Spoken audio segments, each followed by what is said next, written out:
अस्सलाम वालेकुम, I am doctor Shamala, I am as dermatologist. आज हम बात करेंगे पीआरपी और पीआरएफ के बारे में। पीआरपी क्या होता है कि वो एक आपका खुद का ही ब्लड होता है जिसको हम निकाल के फिर हम इसको सेंट्रीफ्यूज करते हैं, फिर उससे हम प्लाज्मा लेते हैं, स्पेशली जो प्लाज्मा जिसमें ज़्यादा प्लेटलेट्स होते हैं, इसलिए इसको कहते हैं प्लाज्मा रिच प्लेटलेट्स।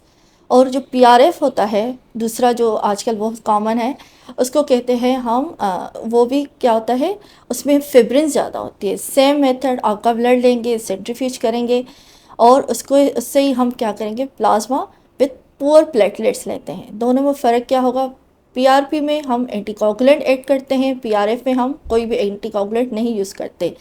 दोनों की इंडिकेशंस ऑलमोस्ट सेम है, जैसे हेयर लॉस, स्किन बूस्टर्स के लिए यूज़ होता है आपके।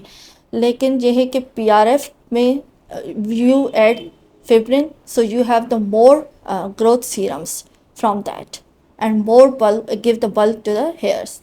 Thank you.